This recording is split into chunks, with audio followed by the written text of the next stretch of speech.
राधानगरी तालुक्यातील तळाशी गावात सरपंच बबन उर्फ चंद्रकांत जाधव यांच्यावर कथित प्राणघातक हल्ल्याच्या प्रकरणानं आता गंभीर वळण घेतलंय।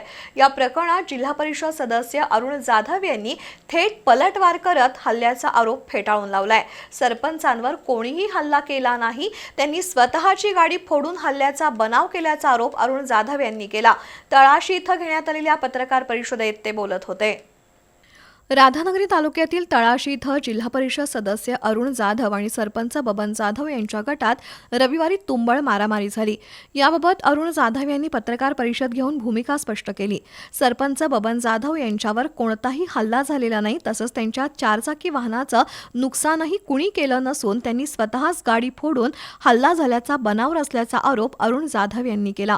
सरपंचांच्या समर्थकांनी आमचे कार्यकर्ते सदाशिव चव्हाण आणि विनायक कुसाळे यांच्या घरावर 50 ते 60 जणांच्या जमावासह हल्ला केला।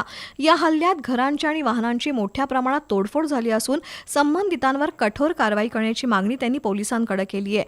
सरपंच बबन जाधव यांनी दलित समाजाच्या जमिनी बळकावल्या असून गावात विकास कामांच्या नावाखाली खोटा गाजावाजा करत आहेत। 11 कोटी रुपयांच्या विकास कामांचा दावा केला जात असला तरी तो पुराव्यानिशी सिद्ध करावा असं आव्हानही अरुण जाधव यांनी दिलंय।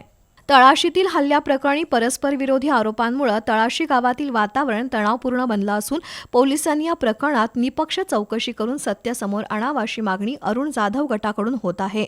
पत्रकार परिषदेला सदाशिव चव्हाण, यशवंत राठोड, विजय जाधव, अरुण खोत, हंबीराव जाधव, राजाराम खाडे, वसंत चव्हाण, शिवाजी कुदळे, महादेव कांबळे, विष्णू कांबळे, गणेश कांबळे उपस्थित होते।